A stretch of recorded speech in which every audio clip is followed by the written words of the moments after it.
사실 그 문재인 케어의 기한자들이라고 할 수 있는 분들이 있고 또 이분들이 의사분들이기 때문에 예. 대체 그분들이 하는 말이 맞는지 틀리는지. 근데 저희들도 이제 의사분들, 그러니까 두 분 없이 방송을 한번 해봤어요. 예, 제가 들었습니다. 근데 부족할 수밖에 없죠. 큰 맥락은 잡고 있다 이렇게 예, 말씀드리고. 그렇습니다. 예. 근데 지금 두 분도 의사시고요. 예. 의사분들이 그분들 주최 측 추산 3만 명 그리고 어떤 보도는 7천, 어떤 보도는 10,000 이렇게 나오는데 제가 마지막에 그런 질문을 하고 그 방송 끝냈던 것 같은데 그분들이 다 진짜 의사였을까요? 아닙니다. 그 의사들의 참석률이 굉장히 저조했습니다. 그래서 이제 병원의 뭐 직원들 그리고 가족들까지 다 오셨고 주로 또 연세 많은 분들이 또 이제 많이 오셨고 그래서 대체적으로 보면 이제 흥행은 이제 성공하지 못했죠. 과거에 의약분업 반대 집회라든지 뭐 한 10년 전에 이럴 때 집회 때는 정말로 사람들 많이 왔거든요. 여의도 광장을 꽉 채워가지고 진짜로 그때는 뭐 10만이 진짜 모였어요. 10만이. 제가 세어 봤는데 10만이더라고. 이번에는 이제 경찰 추산 10,000명이잖아요. 그래서 문재인 대통령의 지지도가 워낙 높으니까 문재인 케어의 또 정당성이 워낙 높으니까 아마 의료계에서도 동원하기가 쉽지가 않았던 것 같아요. 그러니까 언론들의 반응도 그 사람들의 목소리를 전한다기보다는 뒷부분에 리포팅을 할 때 대부분의 국민들은 좋게 보고 있지 않다 이런 식으로 이야기가 끝나더라고요. 대부분의 보도들을 다 봤는데 제가 봤을 때는 우리 운영위원장님은 현장에 가셨을 것 같아요. 예. 취재차 가셨을 것 같아요. 뭐 일단 저 지방에서 친구들 올라온다니까 오랜만에 얼굴도 한번 볼 겸 그런 친구하고 어울리지 마십시오.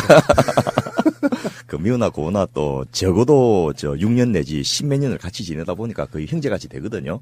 그 이게 펄렁거리는데 보니까 동래구 의사회에 있더라고. 예. 혹시 동래구 아닌가 모르겠어요.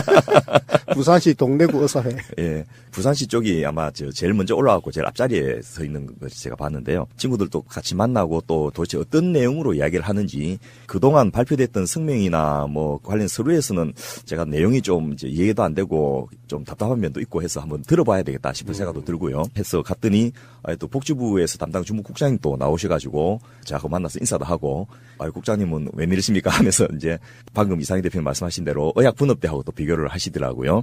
또 현재의 이 행사를 주최하는 비대위 비상대책위원회 쪽은 아니지만은 의협의 그 온건파 쪽에 계신 선생님들도 나오셔가지고 주변에 계시고 해서 그분들 이야기도 좀 들어보고 특히 제가 인상적이었던 건 외신 기자였습니다. 그분들이 카메라 들이대고 이제 그 한 명이 리포팅을 하는데 그걸 저 들어보니까 참 건강보험의 보장성을 높이자는 것은 보통 의사들이 주장하는데 한국은 역으로 이야기를 해서 참 아이러니컬하다 뭐 이런 식의 이야기를 아마 그 분이 미국 쪽에서 오신 분인 것 같아요. 맞아요. 예. 그래서 미국은 제약회사라든지 의료기기를 개발한 의료산업계 쪽에서 미국의 메디케어라고 하는 노인 의료보험에 제발 우리 품목을 그 의료보장 혜택에 좀 넣어주세요. 그러니까 비급여잖아. 처음에 만들어지면 이거 빨리 좀 급여화해 주세요라고 막 로비를 하거든요.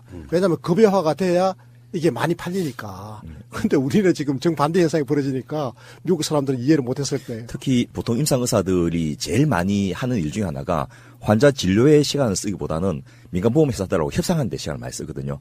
이 환자는 의학적으로 꼭 필요하니까 이걸 당신 회사에서 급여를 좀 해주세요. 이런 식으로 딜을 하고 그 조금이라도 환자를 위해서 건강보험 보장성을 높이는 쪽으로, 그러니까 그게 건강보험 아니죠. 사적보험인데 그쪽에 시간을 많이 쓰는데. 요거를 제가 잠깐 또 보충 설명해 주자면 미국은 민간보험회사가 한 1,300개 정도가 경합을 하는데요. 이 보험회사들마다 다양한 보험 상품을 또 개발해 있는데 이 보험 상품이 10가지로 표준화가 되어 있거든요. 근데 보험 상품마다 가격이 다 달라요. 굉장히 좋은 보험 상품은 보험료가 비싸고, 그리고 나쁜 보험 상품은 이제 보험료가 싸죠. 이렇게 해서 이제 보험회사들이 경합을 하고 있는데, 이게 이제 보험회사들마다 보장을 해주는 아이템, 의료 아이템이 다 다른 거예요. 그러니까 의사 입장에서는 어떤 보험회사에서는 이 시술을 보험이 해주는데, 어떤 보험 상품은 이것도 안 해주잖아요. 이제 그래서 보험이 되고 안 되고 하는 게 굉장히 중요하거든, 환자에게. 미상호 운영위원장이 그 이야기를 하고 계시는 거예요. 예.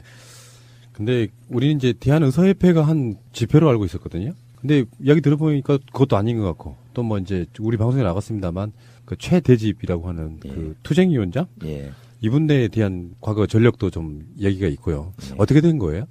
일단 의료계도 이제 강경파와 온건파가 있으니까 그렇게 그 자리 행사를 주최하는 분들이 꼭 의료계 전체를 대변한다고 볼 수는 없는데요. 어쨌든 공식적으로는 지난 8월 9일 문재인 케어가 발표되고 나서 특히 이제 그과 이어서 9월 초에 자유한국당의 한 의원님이 현대 의료기기를 한의사가 사용할 수 있도록 하는 법안을 대표 발의를 했습니다. 그러니까 그게 이제 의사들이 화가 나고 뭉치게 되는 그런 계기가 됐는데요. 이때 이제 전의총이라고 전국 의사 총연합회라는 소위 말해서 그 의사들 단체 중에서는 조금 과격하고 급진적인 강경파가 있는데 이 단체에서 지난 10월 달에 이 대표로 선출된 분이 바로 최대집 씨입니다. 아하. 예, 그러니까 이분이 당선되자마자 공식적인 총회에서 한 말이 대한의사협회 추무진 회장을 불신임시키고 전의총 출신으로 회장과 집행부를 갈아치우겠다. 이제 이런 식의 포부를 밝혔는데 지금 실제로 이제 추무진 회장을 쫓아내지는 못했지만은 대의원 대의에서 비상대책위원회에서 이 정권을 위헌받아서 행사를 할 수 있는 권한을 획득을 한 거고 거기에 이제 투쟁위원장으로 이분이 참석을 하게 된 거죠. 그러니까 추무진 회장은 이제 온건파잖아요. 온건파가 뒤로 약간 지금 밀려있는 형국이죠, 지금은. 그래서 이 최대집 투쟁위원장님은 소위 말해서 위원장님이요? 투쟁위원장이죠, 거기도. 예. 그래서 어쨌건 이분이 예. 뭐 공식적으로 대한의사협회 소속의 예. 투쟁위원회를 이끌기 때문에 예. 우리는 그 공식적인 예우는 해줘야 돼요. 예. 그런데 이분이 그동안 태극기 집회를 주도해온 극우 보수단체인 자유통일해방군의 상임대표이시고 태극기 혁명 국민운동본부의 공동대표를 하고 계시고 또 이 박원순 시장님의 아들의 병역 비리를 제기했던 당사자시고 뭐 이런 식의 그 굉장히 조금 의료계 내에서는 좀 특이하신 분이신데요.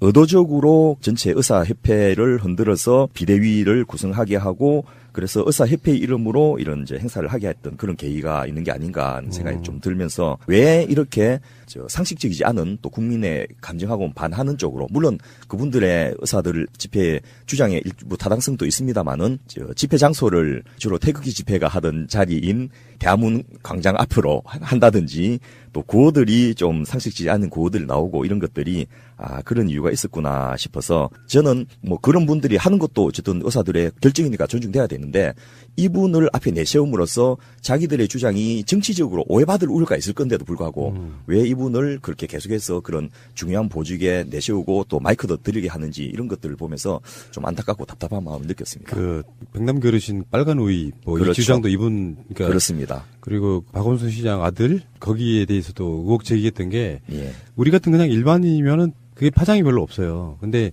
의사를 직업으로 갖고 있는 사람이 하면 그게 마치 굉장한 근거가 있는 것처럼 인식되기 쉬워서 이런 분들의 어떤 그 일거수일투족은 굉장히 중요한데요. 아예 그냥 극우로 이렇게 단정 지어질 만큼 이상한 주장을 하고 있는 사람이 의사 단체를 이끌면서 문재인 케어를 반대한다 그러면 순수하게 받아들일 사람이 저는 국민적인 없다고 보거든요. 저는 오히려 국민 걱정하는 게 아니고 지금 그 의료계 내부가 좀 걱정이 돼요. 네. 왜냐니까 추무진 회장님이 그동안에 굉장히 합리적이고 온건하게 의료계를 잘 이끌어 왔거든요. 그런데 어쨌건 지금 분위기 탓인지 한시적으로 지금 뒤로 좀 밀려나 계신 거잖아요. 그래서 이런 상황에서 어떤 새로운 리더십이 일종의 탄생한 건데 이 리더십이 정치적으로 편향되어 있거나 또 하는 주장 자체가 의사 일반의 이해와 요구하고는 상당히 좀 충돌하는 부분이 있으면 국민적으로 또 지지나 동의를 받기도 어려워지고 하면 나중에 의료계 입지가 어려워질까 봐 저는 그게 걱정인 거예요. 네. 제가 왜 의료계 걱정해 주는 거면 의료계 입지가 정말로 공공해지고 어려워지게 되면 궁극적으로는 의료계가 모든 걸 손을 놓아버릴 수가 있어요. 문재인 케어도 의사들이 도와주지 않으면 할 수가 없는데 의료계가 그냥 사보타지 하듯이 손을 놔버릴까 봐 저는 그게 걱정인 거예요. 오히려 의료계가 적극적으로 자기 목소리를 내면서 정당한 요구를 하고 세상을 바꾸고 의료를 갖다가 혁신적으로 개혁해 나가는데 우리도 뭔가를 할 테니까 그 우리의 목소리를 담아달라고 막 이렇게 주장하면서 나설 때 그럴 때 서로 능동적으로 이렇게 상호작용을 하면서 대타협이 나오는 건데 뭐 슬금슬금 빠지고 그냥 사보타지하고 오히려 더 스스로를 소외시켜버리고 하면 이 결과적으로 국민 의료가 취약해지거든. 예, 그러면은 그 의사분들 모여가지고 그냥 우리 이제 통칭해서 문재인 케어 반대라고 이야기하지만 구체적인 내용을 한번 들어보고 싶어요. 일단 이야기는 들어봐야죠. 예. 그래서 공식적으로 나온 10 국민건강수호 전국의사총궐기대회 관련 대의원 서신 이게 이제 추미진 회장이 이 행사에 대해서 정리해서 회원들에게 알려진 공식적인 문건인데요. 여기 보면 첫째, 건강보험 급여의 정상화를 촉구한다. 그러니까 지금 수가가 너무 낮고 이런 부분들을 이야기를 하면서 급여의 정상화를 해달라는 거고, 두 번째는 비급여의 급여화 및 예비급여의 방식과 내용에 대해서 재검토를 촉구한다. 이런 거고요. 세 번째가 이제 앞서 말씀드렸던 한의사가 의과 쪽에 의료기기 사용하는 것은 이제 근본적으로 다시 반대한다. 그리고 마지막 네 번째가 소신 진료를 하기 위해서 심사평가 체계 및 근보공단 개혁 같은 것들을 요구한다. 이게 이제 공식적으로 정리된 네 가지 요구입니다. 특히 저는 집회를 하기 전에 전국 의과대학 학생회와 의학전문대학원 학생회 협의회 대표를 맡고 있는 분이 보낸 문자가 참 가슴에 와닿았는데요. 양심적인 진료나 교과서적인 진료를 하기 위해서 나설 수밖에 없다. 이런 식의 저희들을 좀 이해해 주시고 선배님들도 동참해 주십시오. 이런 문자를 보냈는데 저는 참 답답했던 게 그 후배의 진정성은 인정을 하는데 문제는 양심적인 진료나 교과서적인 진료를 하려면 거꾸로 문재인 케어를 빨리 제대로 해 주십시오라고 요구하는 것이 옳은데 아마 어느 분들이 잘못 내용을 전달해가지고 전혀 반대로 이런 것을 오해하고 있지 않겠나 이런 생각이 들었습니다. 그러니까 이 교과서적인 진료, 양심적인 진료라고 하는 게 원칙대로 하면 제대로 보상받을 수 있고 의료기관도 지속적으로 발전할 수 있는 거 아니겠어요? 그러려면 지금의 비급여 진료라든지 비정상적인 어떤 과잉 진료라든지 이런 거를 안 해도 될 수 있도록 해달라는 거기 때문에 이건 문재인 케어의 취지하고 일치하는 거죠. 저도 똑같은 취지에서 그 교과서적인 진료 또는 양심적인 진료를 할 수 있도록 제도가 구축돼야 된다는 일념으로 이런 운동을 한 20년 해왔고 그 성과물이 지금 문재인 케어로 구체화되어 있는데 이 전혀 반대로 이걸 오해하고 있으니까 좀 답답하기도 하고요. 특히 이번에 유국종 교수가 중증외상센터와 관련된 부분을 이야기하면서 분명하셨지만은 열심히 진료할수록 연간 한 10억 정도 손해가 나는 이거는 분명히 수가 구조에 문제가 있는 거거든요. 또 다른 나라와 비교해도 우리나라는 세계적으로 좀 저수가인 것은 분명합니다. 그래서 그런 것을 정상화시켜주고 특히나 뭐 산부인과나 이 흉부외과 같은 데서 특정 과목이 도저히 산부인과는 분만을 안 하고 흉부외과는 수술을 안 하는 정도로까지 의료 행태가 왜곡되고 있는 거 이런 것들은 정상화시켜야 되는데 그걸 정상화시키기 위해서도 문재인 케어는 굉장히 좋은 기회가 되는 겁니다.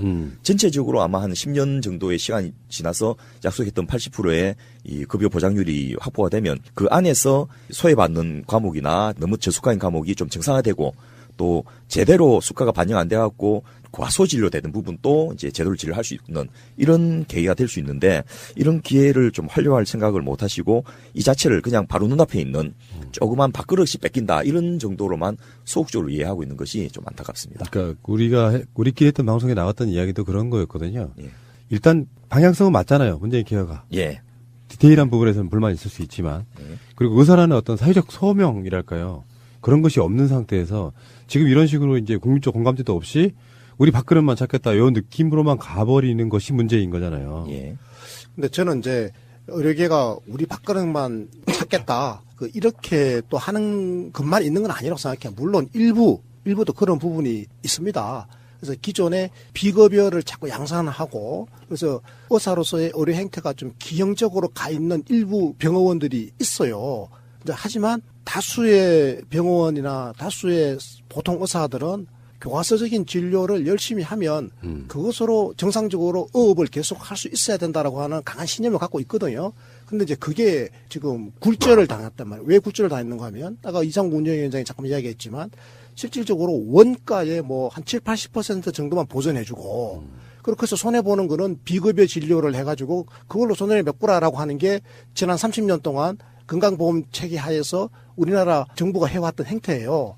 저는요, 보수 진보를 떠나서 지난 30년 동안 이런 식으로 진행되어 온 것도 일종의 저는 적폐라고 생각해요.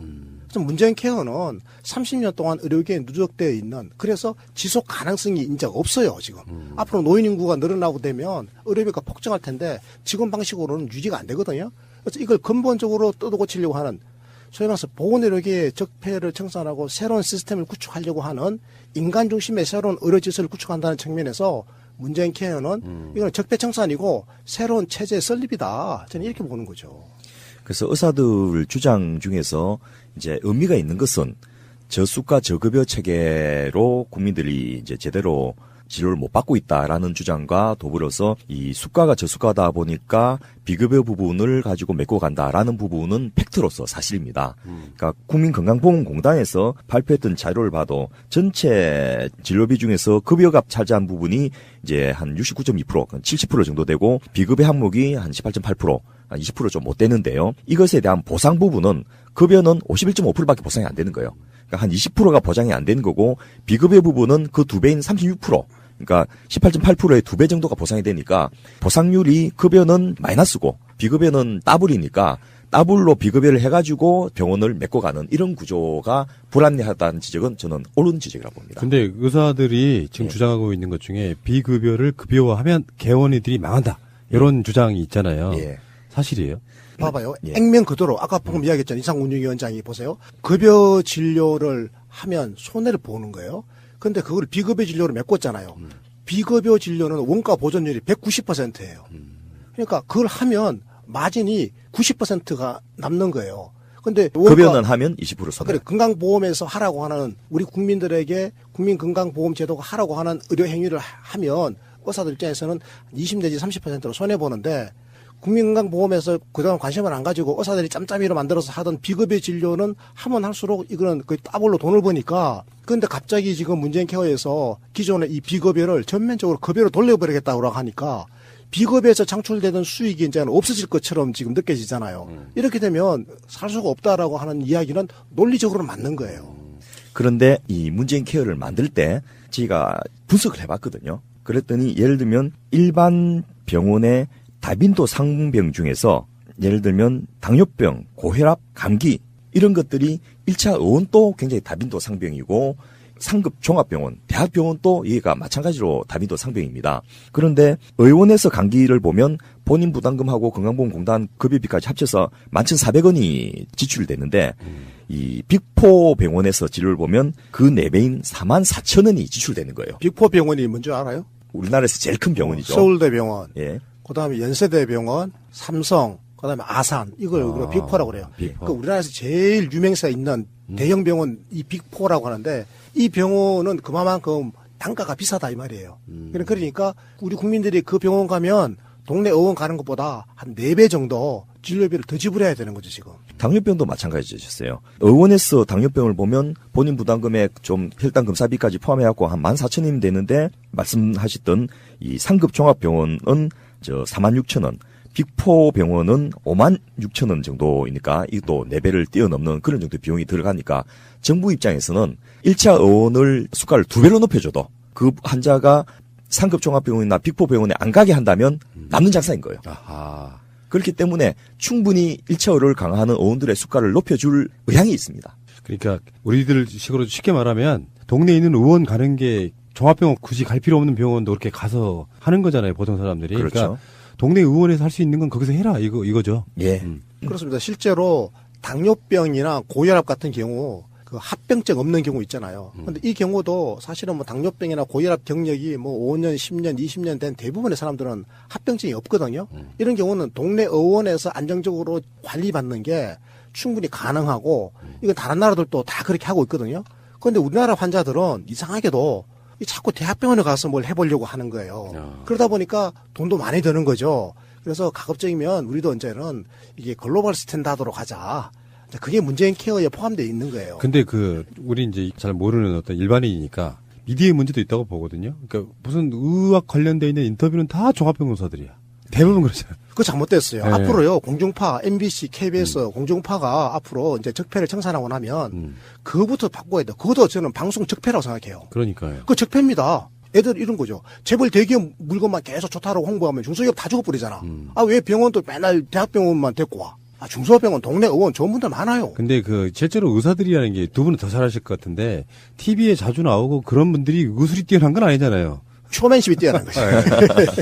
더 중요한 문제가 사실은 의사들이 지금 간과하거나 있거나 알지만은 이제 공적으로 제기를 못하고 있는 부분이 바로 의료 전달 체계의 문제이거든요. 오디오 전달체계. 예. 예를 들면 1차 의료에서 봐야 될 질환의 종류와 환자의 종류, 2차와 3차에서 봐야 될 질환의 종류와 환자의 종류가 다 다른데 우리나라는 의원에서 1등, 2등, 3등의 다빈도 상병이 감기, 본태성 고혈압, 로우백 페인, 허리 아픈 거. 이런 건데, 앞서 말씀드렸던 빅4 내지 빅5 병원에서의 다빈도 상병이 1등은 암인 건 맞아요. 그건 대형병에서 봐야 되는 게 맞는데, 2등, 3등이 당뇨병이고 고혈압이고 5등이 감기예요. 이런 거는 소위 말해서 외래 환자를 두고서 의원하고 대학병원이 경쟁하고, 입원하고 수술을 해야 될 환자를 두고서 대학병원하고 중소병원이 경쟁하는 이런 경쟁 상황에 몰려 있고, 그것 때문에 또 하나의 문제가 이 의료비의 배분이 28,000개의 의원이 전체 진료비에서 가져간 부분이 20% 수준 대비해서 종합병원급 이상의 대형 병원들이 가져간 비율이 30%나 되거든요. 그 병원은 이제 몇 개 안 되는데도 이렇게 소위 말해서 의료 자원의 불균형한 배분이 마치 그 이상희 대표님 방금 말씀하셨듯이 우리나라의 경제계에서 재벌 대기업들이 경제를 모든 이득을 독점하면서 조그만 구멍 가게들부터 이 유통구조를 말살시키는 이런 구조와 똑같은 현상이 여러 개 벌어지고 있는데 그런 부분을 정상화하는 게 사실은 훨씬 더 시급한 문제입니다. 그런데 지금 대한민국 정부가 지난 30년 동안 건강보험제도, 전국민 건강보험제도를 운영해 오면서 계속 약속했던 것이 의료전달 체계 바로잡겠습니다. 모든 대통령 후보들마다 공약지에 보면 의료전달 체계 확립하겠습니다라고 다 들어가 있습니다. 그런데 어느 대통령도 이거 성공하지를 못했어요. 왜냐하니까 이거는요, 재벌 개혁하겠습니다. 그거 재벌 개혁 성공 못했잖아요. 지금 30년 동안. 똑같은 원리입니다. 사실은요, 우리 사회가 소수의 지금 대학병원들, 대형 병원들의 영향력이 너무 압도적으로 작용하고 있으니까 여기에 보통 의사들의 또 소외감도 있어요. 근데 이번에 문재인 케어가 결과적으로는 비급여를 통제하는 건데 그동안에 그나마 그래도 비급여를 먹고 살았는데 이거 못하게 해놓고 오히려 의료전달 체계는 개혁을 안 한 상태로 가게 되면 환자가 대학병원으로 더 빨리 들어갈 텐데 그럼 우리는 다 죽는다 이런 위기감이 있는 게 사실이고 그 위기감이 사실은 투쟁위원회를 만들었는데 사실은 이게 문재인 정부에 대항해서 투쟁하고 싶은 의사들이 많지가 않거든요. 그런 것도 여러 가지가 또 정황이 있습니다. 그래서 저는 이번 이 사안은 지난 30년 동안 우리 역대 정부가 우리 국민과 의료계에게 약속했던 것을 지키지 않았던 업보가 켜켜이 지금 누적되어 있는 부분도 있다라고 하는 걸 제가 말씀드리고 싶은 거예요. 그러니까 집회에 나온 의사들이 주장하는 게 맞는 말이 전혀 없는 것은 아닌데 문제는 이제 그게 전체적으로 왜곡될 수 있는 소지가 있다고 그러는 것이고요. 아까 그 최대집 씨도 그렇지만 정치적으로 이용하려고 하는 거, 그 이야기는 이게 정치적이라는 게 단순히 정치권 이야기만 하는 건 아닌 것 같고요. 그렇습니다. 그 이야기는 잠시 후에 다시 오겠습니다. 네. 결국엔 아까 초반에 말씀하신 거랑 연관이 있지 않아요? 민간보험? 그렇습니다. 네. 지금 문재인 케어의 최대 피해자는 사실은 연간 28조 내지 30조 원을 가져가면서도 국민들에게는 거의 한 3분의 1도 안 돌려주는 보험회사들이, 생명보험과 손해보험회사들이 가장 큰 피해를 보게 되거든요. 그런데 이분들의 광고에 보수신문들이 대부분 또 의존을 하고 있는 거예요. 그래서 당장 의사 집회에 대한 보도 상황 보더라도 한겨레나 경향신문은 좀 사회면이나 이런 데서 작게 취급하고 있는데 조선일보, 중앙일보, 전면 탑으로 사진까지 멋지게 수만 명 모이게 나오는 그런 사진을 실어주는 거예요. 광고주들의 힘. 그렇습니다. 그게 굉장히 중요한 거예요, 사실은. 광고주들의 힘이라는 요소가 하나 있고 또 하나는 보험회사 직접적인 힘이에요. 특히 삼성 계열이라든지 현대 등 재벌 대기업들이 전부 다 이게 보험회사들 하나씩 다 가지고 있습니다. 현대해상이라든지 뭐 삼성생명 뭐 각종 보험회사들 하나씩 다 가지고 있어서 그럼 왜 보험회사들이 이번 의사 집회를 띄워주느냐? 왜 이걸 더 알리고 싶고 힘을 실어주고 싶으냐? 이거는 지금 이번 의사협회의 그 이번 행사에 주도 세력들을 내세우고 있는 것이 비급여의 전면적 급여화라고 하는 문재인 케어의 그 핵심적인 내용을 반대하는 거기 때문에 비급여를 온전시키자는 거잖아요. 근데 비급여를 온전시켜 놓으면 국민건강보험 영역 바깥에 있는 의료의 영역이 커지기 때문에 이것을 민간의료보험하고 의료계가 손을 잡아가지고 이것을 돈벌이 영역으로 삼을 수 있고 그럼 우리 국민들은 국민건강보험이 보장 안 해주는 비급여 혜택을 보기 위해서는 민간보험에 가입해야 되거든요. 또 민간보험에 가입해 놓으면 또 의사 선생님들은 당신 민간보험에 가입했으니까 이거 비급여 합시다 하면 지돈 내는 거 아니니까 당장은 비급여를 해요. 그리고 또 보험료가 올라가면 또 보험료 또 내야 되고 이 악순환이 반복되잖아요. 이 가운데 의료계나 민간보험회사들은 돈을 번단 말이죠. 이번에 제가 의사 집회에 참석해갖고 좀 재미있었던 게요. 구호를 외치는데 구호 중에 잠깐만요. 참석이 아니고요. 관람. 관람. 예. 예, 관람을 하면서 참 재밌었던 게 구호 중에 민간보험회사 배불리는 문재인 케어 반대한다 이런 구호가 있었어요. 무슨 말이에요? 야, 참 아주 절묘하게 쓰는구나 싶은데요. 네. 1차적으로 문재인 케어를 통해서 비급여가 급여화되면 그만큼 보험회사들 당장 돈이 안 나가도 되니까 이득이 되는 게 맞습니다. 그러네. 예, 그거는 표면적으로 맞는데 궁극적으로 문재인 케어를 제대로 풀로 해버리면 민간보험회사들이 거의 망할 정도로 흔들리게 되거든요. 가입자가 줄어드니까. 그렇죠. 왜냐하면 그 민간보험에 가입해야 될 필요도 없어지고 기존에 가입했던 민간보험을 전부 갈아타든지 그냥 환급 받으면 되거든요. 민간보험에 대한 분석을 했던 전문가들 이야기가 지금이라도 그냥 환급 받는 것이 훨씬 이득이다. 앞으로 뺏길 것들을 생각한다면 경제적으로 이자 포기하고 나중에 그 만기 환급금 포기하더라도 중간에 중도 해지하는 게 훨씬 이득이다. 이렇게 할 정도로 나오는데 그런 부분은 이제 모르시면서 당장 1차적으로 비급여를 급여하면서 보험회사들에서 지출이 줄어든 그것만 이야기하고 있고 정치권에서 이번 문재인 케어 관련된 예산을 통과시킬 때 민간보험에 대한 규제법, 민간보험을 공보험을 갈아탈 수 있게 하면서 민간보험을 탈퇴할 수 있다든지 다른 보장형 보험으로 갈아타는 이 보험법 개정안을 통과를 못 시켰습니다. 그거는 자유한국당이라든지 이런 쪽에서 목숨 걸고 반대를 하고 있거든요. 그런 상황들은 이제 모르시면서 구호를 외치는 거 보고 좀 한편에서 우습기도 하고 좀 한편에서는 체은하기도 하고 이런 느낌이 들었습니다. 우리 예청자분들이 다 공감하실 거예요. 제 이야기를 한번 해보면 다 공감하실 거라고. 제가 한 2년 전에 병원에 집중적으로 다닌 적이 시절이 있었거든요. 그래서 건강보험에서 이제 급여해주고 다 그런 항목들이기 때문에 거의 비용은 사실 안 들었다고 보면 되는데 제가 민간보험 들어있는 게 좀 있어요. 제 의지로 들었다기보다는 외부의 요인에 의해서. 근데 거기서 지금 어떤 그걸 뭐라고 하나요? 거기서 지금 내주는 돈들 아직 안 하고 있거든요. 그게 뭐냐면은 건강보험에도 돈 내고 거기도 돈 내고 그러면서 이중적으로 일단 나가는 거 그쪽 혜택을 사실상 받지 못한 상태 이게 좀 뭔가 이상하다 이런 느낌이었었거든요. 궁극적으로 지금 당장은 아니더라도 수년간이 지나고 나면 민간보험들의 필요성이 좀 사라지는 부분 이거를 극렬히 지금 누군가가 들이막고 있다는 이런 흐름이라고 보면 되겠죠. 예, 아까 우리 서정훈 팀장님께서 문제를 내면서도 아주 극명한 예를 인용을 해줬는데요. 다국적 외국 기업들이 한국에 와서 왜 그렇게 장사를 많이 하냐면 한국같이 좋은 시장이 없다는 거예요. 한국에 삼성생명이나 흥국생명이나 교보생명 같은 데에서 하도 적게 환급을 해주니까 그거보다 약간만 더 해줘도 굉장히 좋은 보험이 된다는 거죠.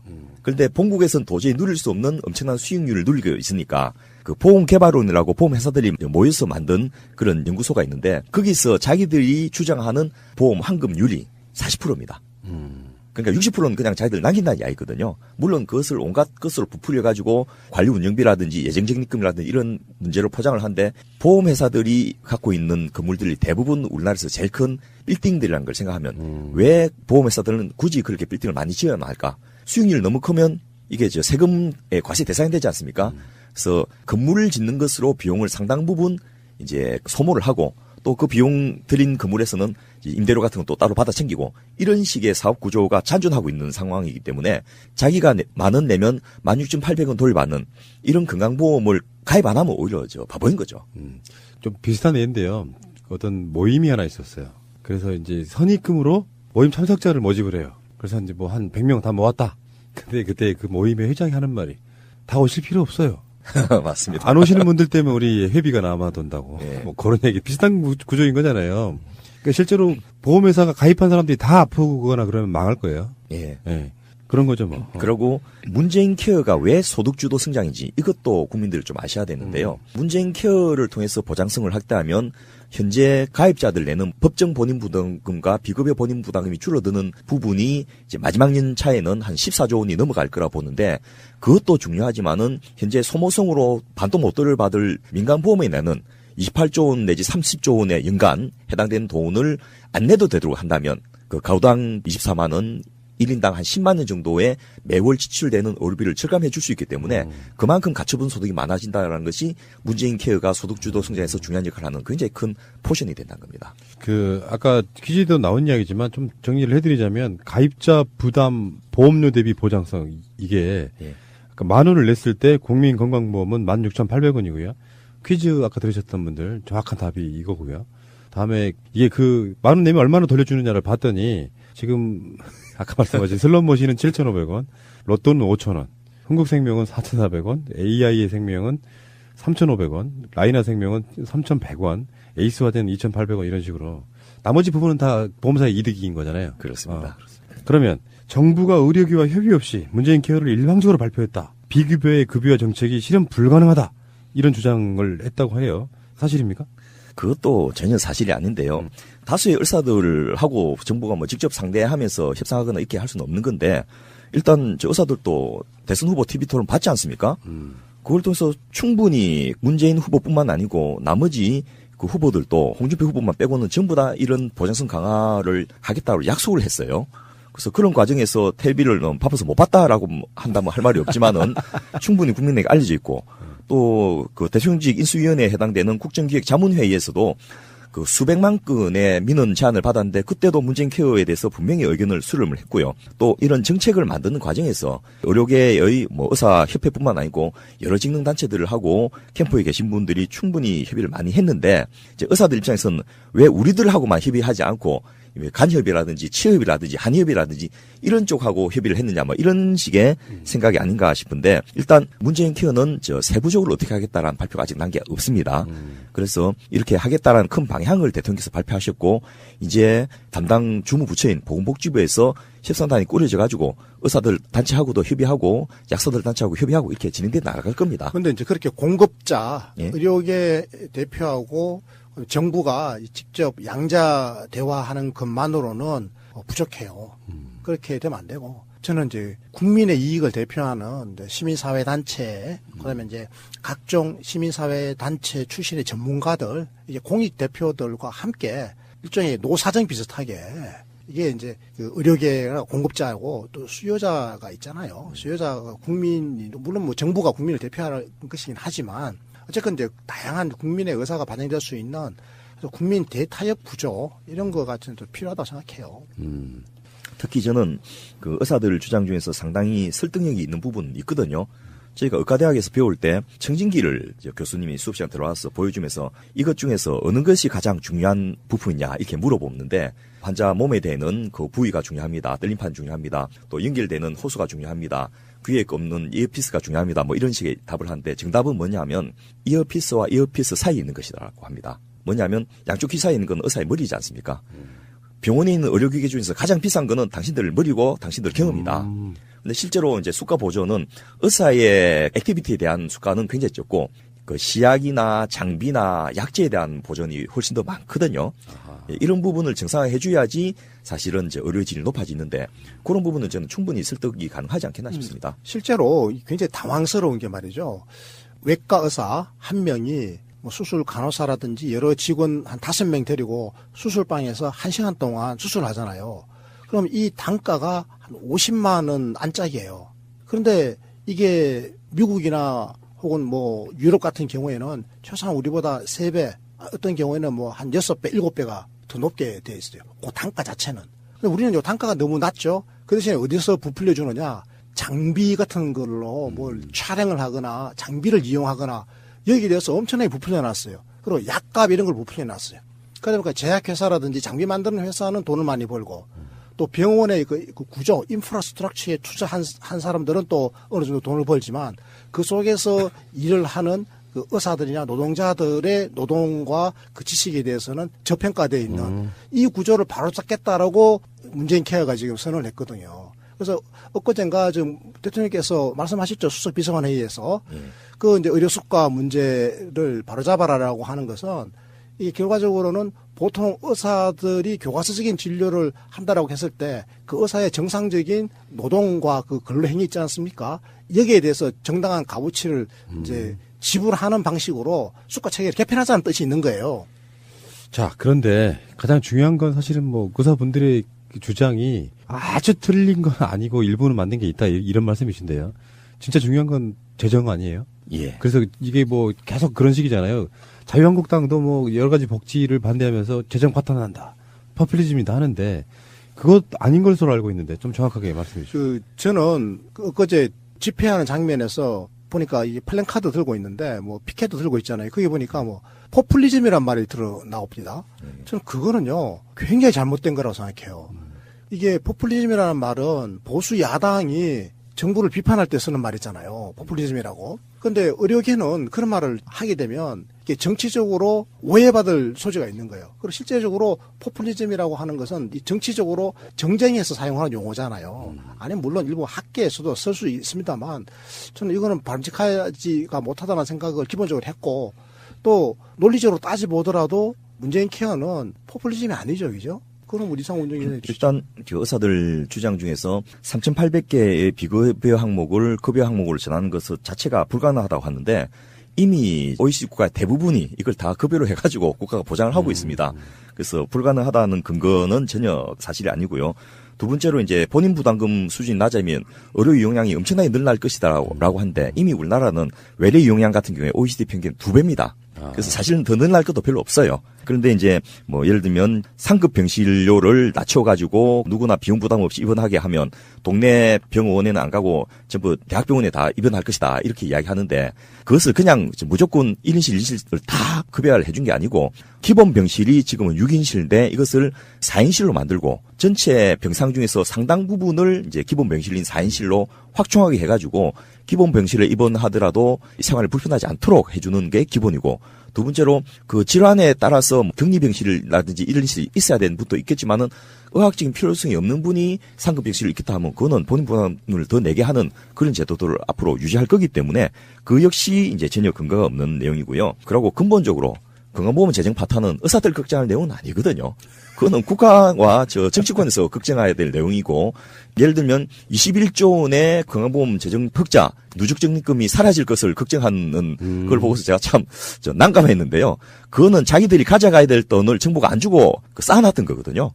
그러니까 그거를 빨리 쓰라고 요구해야지 이게 정상적인 의사의 주장인데 그것이 사라질까봐 걱정이다. 이런 거는 정말 말이 안 되는 거죠. 그거 사라지면 수가 안 올려줄 수가 있죠. 예. 사실은 그래서 그래요. 그래서 지금 의료계에서는 걱정이 지금 태산 같아요. 이 정부가 그동안에 맨날 이제 거짓말 했다라고 하는 그런 피의식 비슷한 게 있어요.